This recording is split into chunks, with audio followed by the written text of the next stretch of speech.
Bem-vindos ao Hanashi Banashi. Esse é um programa de conversas descontraídas pra gente falar um pouquinho dos bastidores do pessoal, né? E hoje a gente tem um convidado muito especial, Blazer. Bem-vindo ao Hanashi Banashi. Oi, gente, tudo bem? E hoje eu chamei o Blazer, né? O Blazer, ele é o tocador de shakuhachi, a flauta de bambu, né? A flauta tradicional de bambu. Bom, mas eu queria hoje, né? Especialmente hoje, conversar um pouquinho com um capítulo à parte sobre o shakuhachi, porque é uma coisa que você fez essa semana. Como é que é esse lance de colher o bambu para fazer shakuhachi? Como que funciona isso? Qualquer bambu? Você foi, sei lá, no jardim da sua casa colher? Como é que é? Conta pra gente. Olha, a experiência na prática para mim também é nova, né? Eu já conheço o método, o processo há muito tempo, só que para aplicar a gente tem que encontrar o bambu certo, né? Então não é no meu jardim. Não pode ser em qualquer lugar que a gente vai encontrar um bambu. Não diria que de qualidade, porque não significa que não dê para fazer com outros bambus. Mas é que se a gente for tentar seguir a tradição e produzir um instrumento de um modo mais eficiente, a gente precisa achar o bambu certo, né? Então, só recentemente eu encontrei ao acaso mesmo, um bambuzal que eu não diria que é o ideal, mas quase o ideal. E aí, inclusive, por causa disso, eu fui lá no bambuzal começar a aplicar as técnicas de colheita de bambu, né? Para poder efetivamente começar a produzir alguma shakuhachi, né? Porque eu fico imaginando, tipo, agora eu vou falar completamente leigo, assim. Você olha, assim, o bambu e você tem que, sei lá, pra colher, imagina que você tem que dar uma na facada e cortar o bambu. Mas aí, se você cortar o bambu dessa forma, na facada, pode estragar toda a fibra ou toda a construção da madeira, assim, pra fazer o shakuhachi, ou não? Sim, e exatamente por isso que não é tão simples assim, porque vamos lá, a shakuhachi ela não é um instrumento que, no passado, ela até é utilizada da parte do meio do bambu, né? Inclusive nem tinha o nome de shakuhachi, né? Chamava hitoyogiri na época. A shakuhachi que a gente conhece, ela é feita da parte do bambu, mas quando o bambu se conecta com o rizoma, que é aquela parte embaixo da terra, é o caule embaixo da terra que liga cada vara de bambu uma com a outra, formando aquele bambuzal que a gente conhece, né? Então não é tão simples o corte, a gente não pode simplesmente cortar por cima, a gente tem que cortar por baixo da terra. E é por isso que não é todo bambu que serve pra gente fazer a shakuhachi, porque basicamente existem dois tipos de bambu no mundo, né?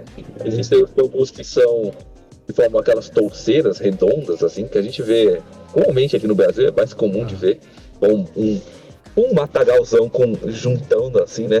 Todas as varas uma do lado da outra. E tem os bambus que as varas nascem distantes uma da outra e formam tipo uma floresta, assim, que a gente vê em filme, por exemplo, né? Filme de arte marcial tem bastante isso, né? E é com esse tipo que a gente faz a shakuhachi. E ele só dá em clima temperado. Ele não dá em clima tropical. Por isso que é muito difícil a gente encontrar um bambu aqui assim.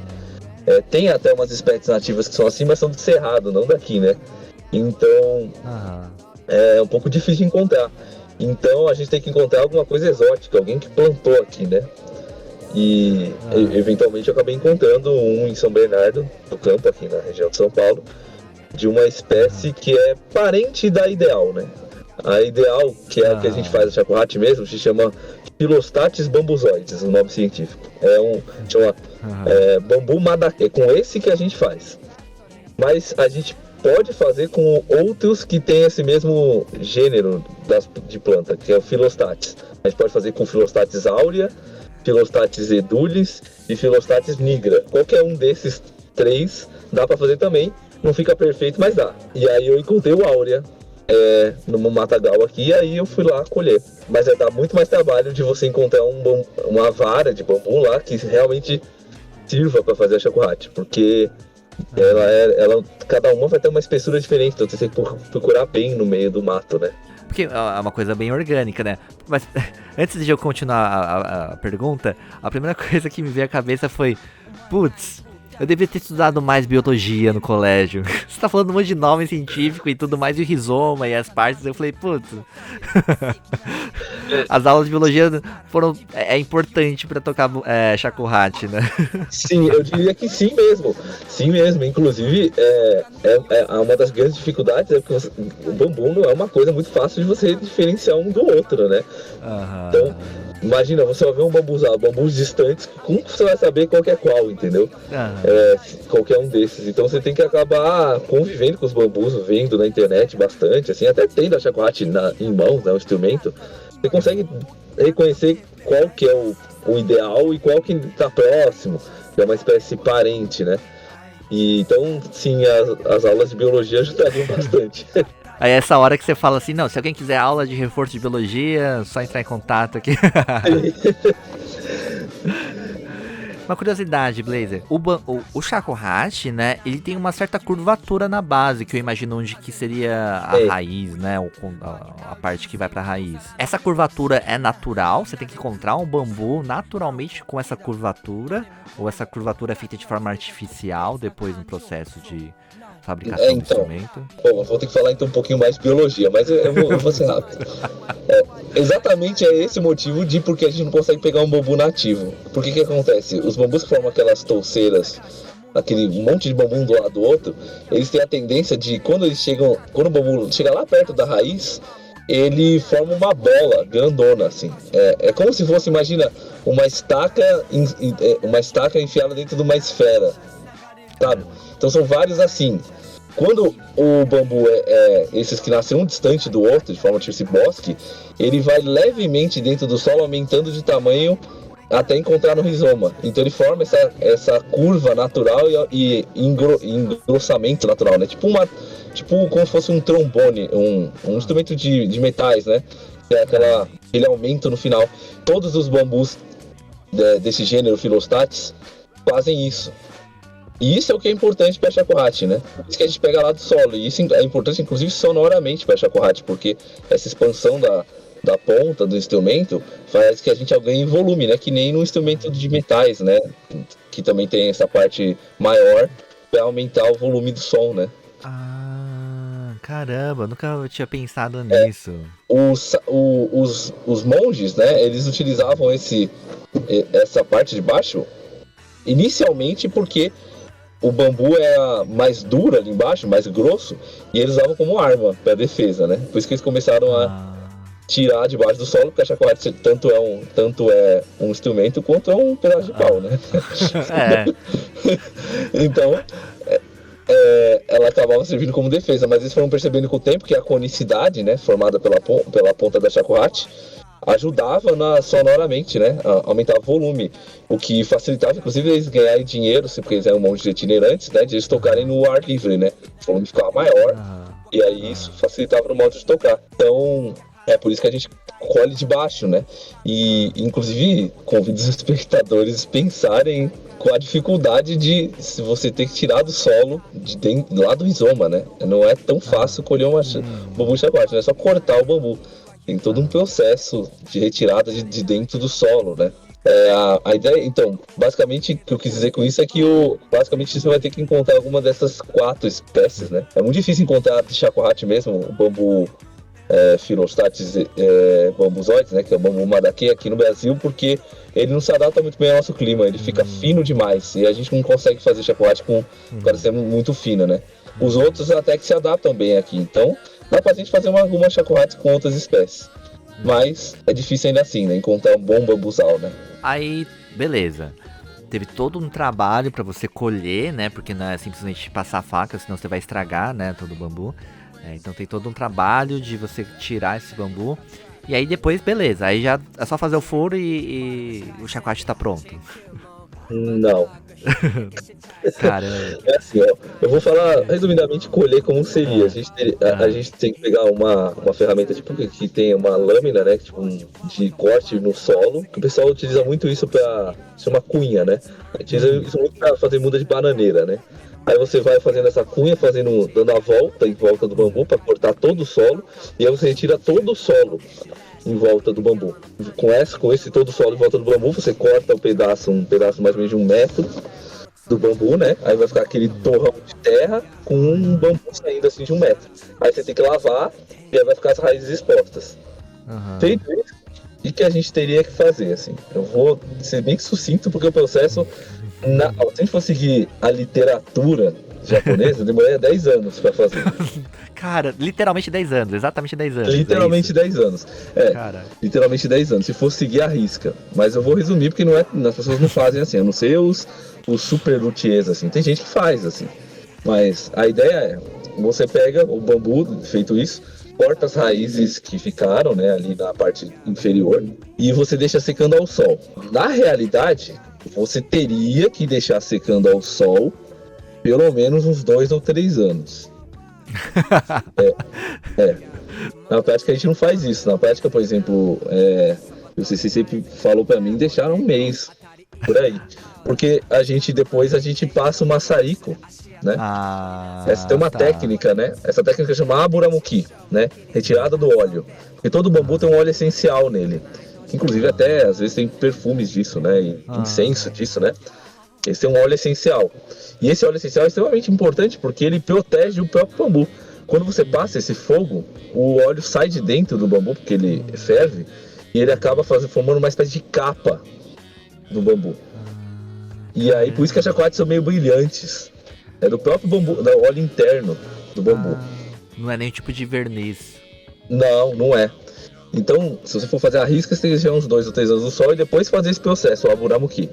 Mas você pode fazer ele direto, porque ele já trata o bambu. A vantagem de você deixar bastante tempo secando ao sol é que lentamente o bambu vai perdendo umidade, então a probabilidade dele com o tempo rachar é menor. Quando você deixa pouco tempo e já faz o aburamuki, pode restar alguma umidade no bambu a longo prazo, e isso, porque vai ficar presa lá dentro quando você tratar com os outros processos na construção, pode vir a facilitar rachar com o tempo, né? E aí eu falo que é 10 anos, porque feito o aburamuki, muita gente só espera um pouco e faz.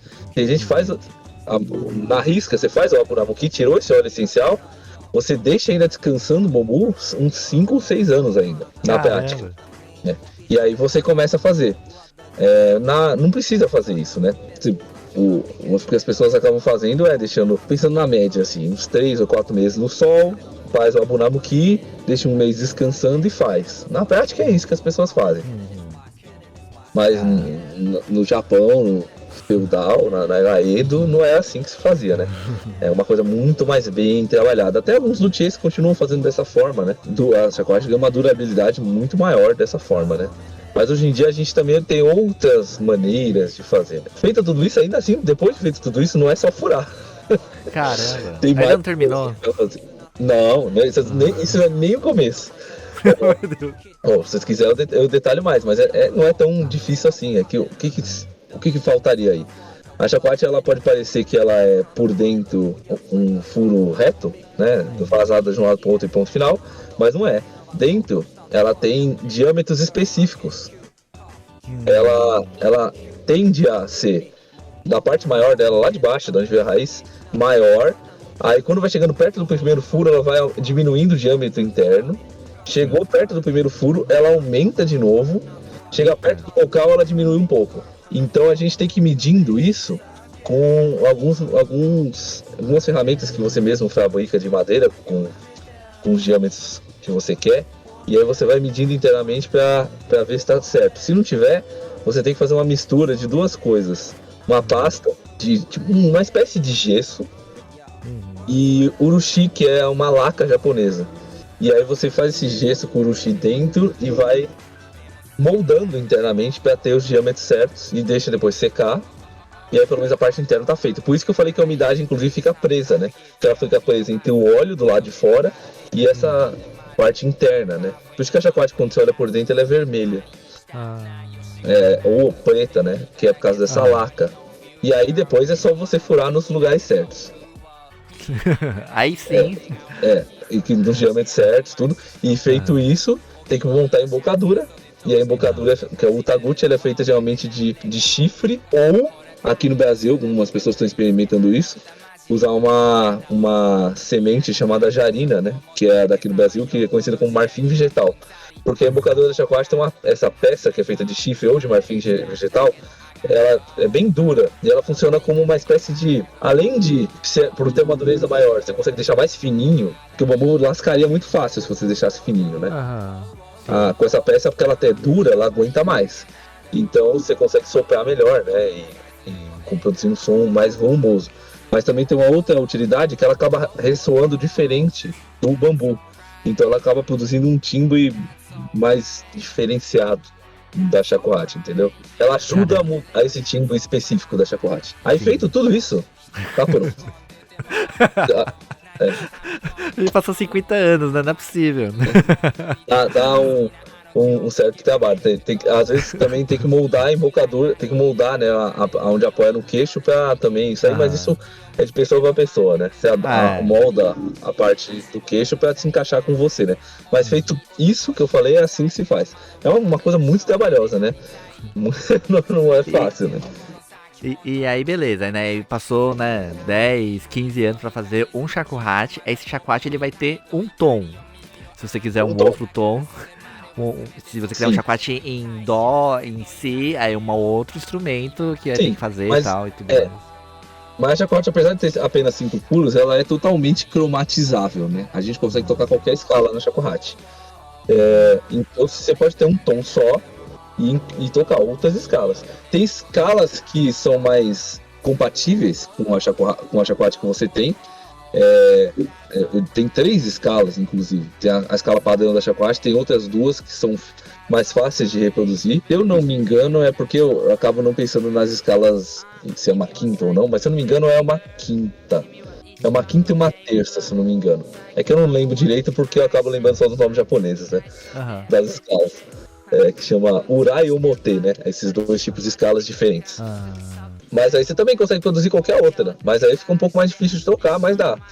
Então, se a pessoa quiser apenas ter uma shakuhachi, ela consegue fazer tudo, mas ter uma diversidade maior de tons de shakuhachi, né, é legal, porque você não precisa ficar pensando que nenhum maluco, né?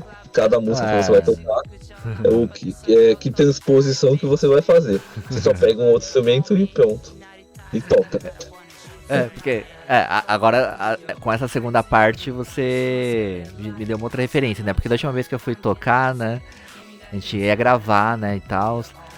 Aí o menino que toca shakuhachi falou assim, putz, eu não tenho shakuhachi com esse tom, né? A gente tava tocando em, sei lá, em ré sustenido e o shakuhachi dele era em ré.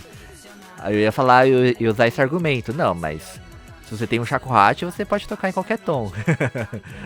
Só vai dar um pouquinho mais de trabalho, mas aí já cada um com seu instrumento. Se fosse entre ré e ré sustenido, que é meio tom de diferença, ia dar não pouco trabalho, ia dar muito trabalho. Muito trabalho mesmo. Se fosse ainda tipo um tom e meio, até dá. Mas meio tom acho que é a pior situação possível.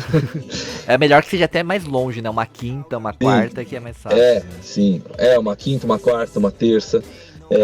Mas é difícil. Sexta, por exemplo, é bem difícil.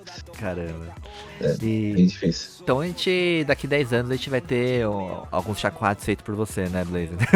Não, pode escolher agora? Não, eu vou fazer, até porque senão você não aprende, né? É uma coisa tipo um bonsai, né? Um bonsai bom, você demora 30 anos pra ter um bonsai decente, mas você não vai ficar esperar 30 anos da sua vida pro seu primeiro bonsai ficar pronto. Então você vai testando coisas e aí eventualmente algum vai no rumo certo. A ideia é essa. Você vai fazendo shakuhachi, mesmo que elas acabem rachando com o tempo, o que não significa que você não possa consertar elas e elas durarem para sempre, né? O meu sensei, inclusive, tem uma shakuhachi dele que é da Era Edo, de 1600. Caramba! E ela rachou, e ele consertou e tá viva ainda. Então, não tem muito... É uma relíquia, tipo, você falou assim, não, ela rachou, tipo... Falando como se fosse, o pão caiu com a manteiga pra baixo.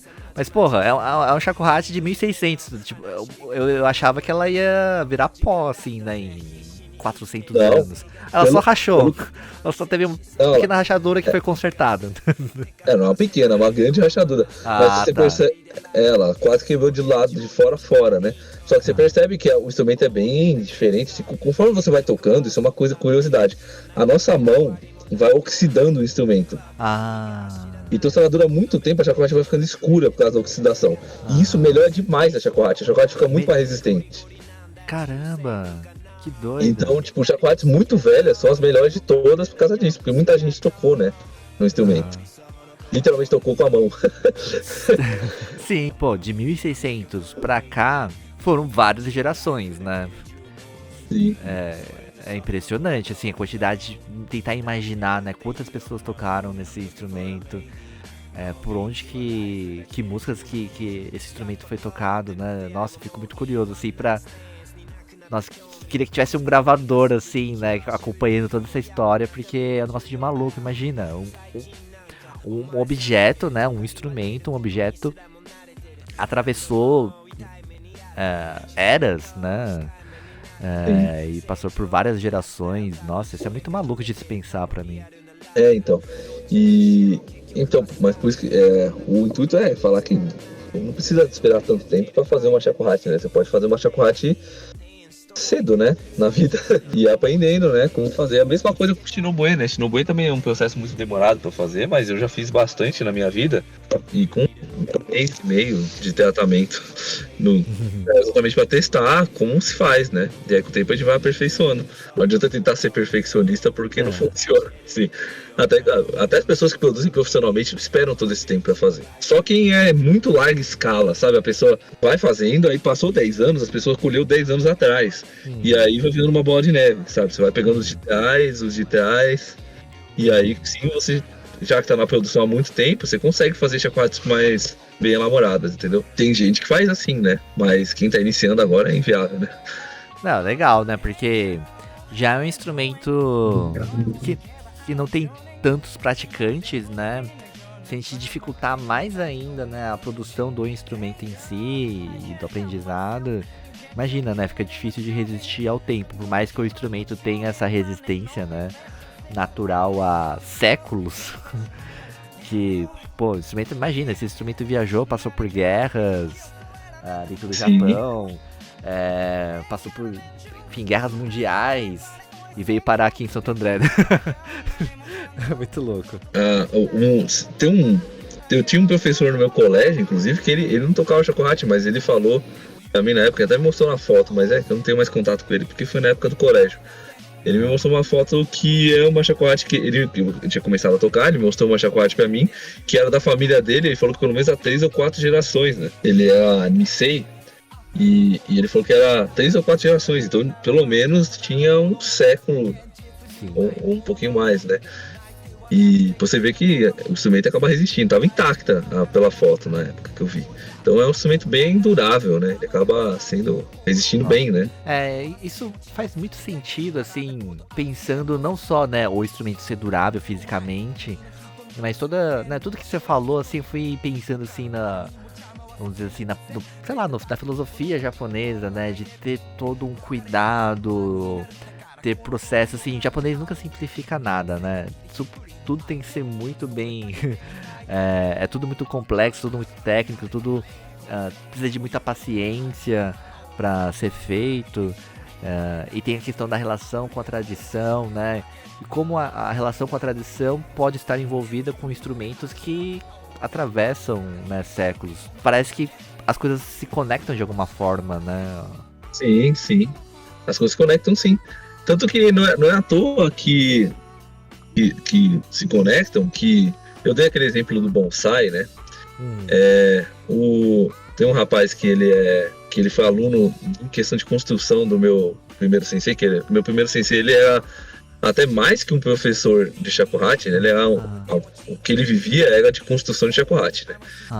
E ele tinha um aluno, né, que além de aluno dele, era aluno também de construção. Esse aluno de construção era também bonsaísta, e dá para perceber que ambas as coisas se vinculam até no jeito, no tempo, no tratamento, e com outras artes também japonesas. Esse tipo de atitude que você acaba tendo que ter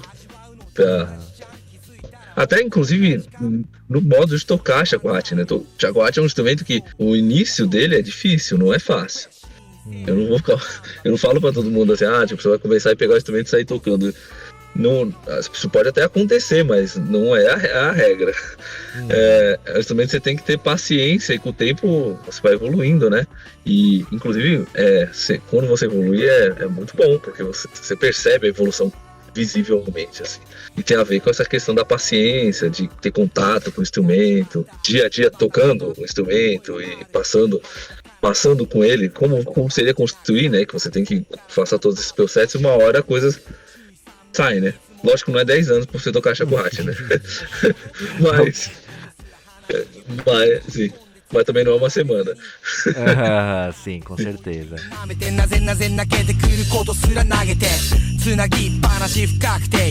Aquele pessoal, né? Aí você vai explicar melhor agora. Aquele pessoal que toca shakuhachi como se fosse um cesto na cabeça. O que isso é? O que isso representa? Meio que você já deu uma dica aí no meio de tudo da conversa, né? Mas eu queria que você contasse um pouquinho mais de detalhes. Vamos lá. Aquele cesto na cabeça chama Tengai. O Ten, né? É da ideia de céu, né? É o kanji de céu. O Gai eu não lembro o que significa, mas o contexto do Tengai é você não fazer o espectador prestar atenção na pessoa. Prestar atenção apenas no... Quando você vê vários monges como o Sou, que são esses monges que tocam shakuhachi um do lado do outro, é ser indiferente quem tá ali. Aquilo ser apenas uma estética única para o som ser a atenção principal. Isso tem um motivo. Por quê? A shakuhachi, como eu disse, ela não se originou... Ela como ela surgiu dentro com os monges, mas ela, como eu disse, já teve um instrumento antes chamado Hitoyogiri, que é quase uma shakuhachi, só que não é cortada lá da raiz, né? Mas os monges que criaram esse modo de tocar shakuhachi feita com parte da raiz, tudo, eles tinham uma ideia sobre o que era a shakuhachi e por que ela deveria ser usada, né? Que era a seguinte: eles estavam dentro do templo, esses monges como são da seita Fuke, né? Que é uma seita zen budista. No zen budismo tem um modo de se meditar, que é o zazen, que seria tipo uma meditação voltada ao vazio, né? E lógico, o budismo em geral, eu não sou um grande conhecedor de budismo, mas eu sei que o budismo em geral tem os seus sutras e suas entre aspas, seus recitais. Eu tô dizendo entre aspas, porque é um canto, uma espécie de canto, né? E a ideia dos monges Fuke, né? Que eram dessa seita Fuke, tem esse nome Fuke por causa de um monge na China chamado Fuke, que os japoneses davam esse nome, que utilizava não o shakuhachi, porque nem tinha isso na China, mas um sino, demarcar o ritmo da sua meditação, entendeu? E os monges japoneses começaram a imitar isso com a shakuhachi, a ritmação do sino com um instrumento de sopro, que é a shakuhachi. E aí eles criaram o Sui-zen, e esse Sui é sopro, né? O zen do sopro. E as peças clássicas dos monges eram como se fossem sutras, né? Representavam uma via, né, de meditação, com uma determinada intenção, né? Porque existem diversos tipos de meditações e cada peça significaria isso. Então, em resumo, usar aquele cesto na cabeça Tengai, né, e agir daquela forma é um modo de representar esse vazio do Suizen, né? E a atenção ser o próprio sutra tocado, que é feito pela shakuhachi, né? Eu tô sendo bem grosseiro, assim, talvez acharia que eu tô falando sacrilégio, que é um sutra tocado. É bem isso, é mais pra se fazer entender, né?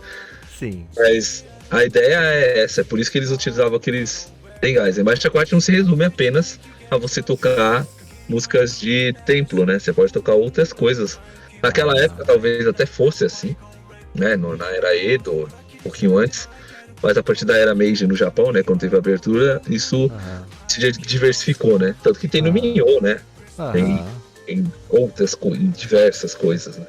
Mas eu imagino também que por estar dentro do budismo, né, dentro do templo, isso foi muito bem documentado, né? As partituras, as técnicas, as formas, os instrumentos. Eu diria que foi, mas isso...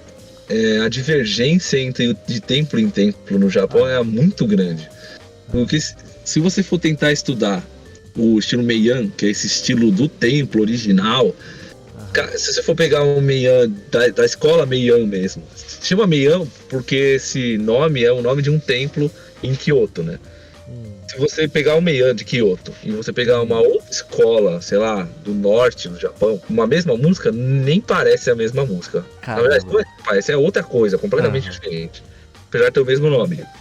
Tem uma música chamada, inclusive, Tsuru no Sugomori, que e até hoje eu não sei direito o que é Tsuru no Sugomori, porque eu já toquei as 6 versões diferentes dela.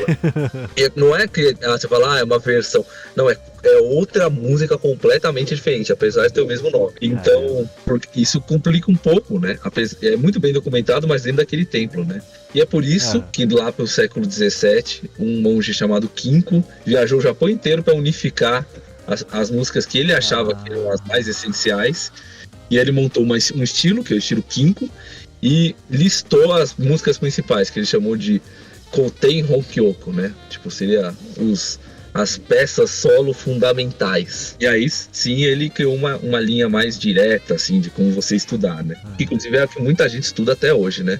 Kinko é o segundo maior estilo no Japão atual, né? O maior é o Tozan, que é mais moderno, e acaba pegando algumas coisas de tempo, muito pouco, mas mais músicas modernas, né? E já o Kinko acaba pegando músicas mais modernas, mas também pega muita música do Kinko original, né? Fica no meio a meio. Essas duas maiores escolas, né, atualmente. Bem curioso, assim, né? E, né, é um estilo Kinko. Você falou que o cara começou, né, fazer essa peregrinação e esse catálogo, né? Em 1700 também já são vários séculos aí, né? Sim. Então, um negócio assim que atravessou gerações, atravessou eras e também é muito impressionante. Acho que foi bem curioso.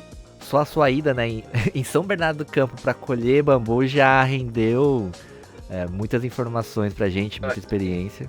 Eu vou até contar uma curiosidade. Esse bambuzal eu encontrei porque um amigo meu perdeu um gato no mato.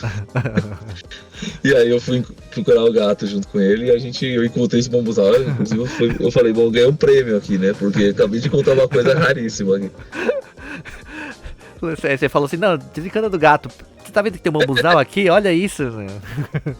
Não, pior é que o gato estava no bambuzal. Ele tava tipo, me indicando, né?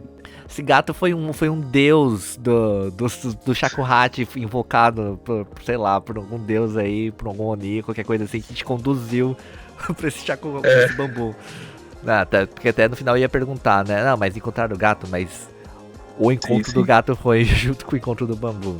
Legal, Blazer. Bom, acho que a gente tem bastante história aqui boa. Vamos ficando por aqui. Enfim, tem mais assunto pro futuro aí. Bom, pra vocês que acompanharam até aqui ao vivo, muito obrigado pela presença. Pra quem chegou até aqui no ao vivo, muito obrigado. Pra quem chegou até aqui na gravação também, fica o convite pra acompanhar ao vivo as gravações do Hanashi Banashi. Blazer, valeu por hoje, pelo papo. Eu agradeço pela conversa. Até uma próxima. O Blazer já é da casa, então ele vai vir mais vezes aqui pra falar do Shakuhachi, entre outras coisas. A gente vai ficando por aqui. Até uma próxima. Thank you.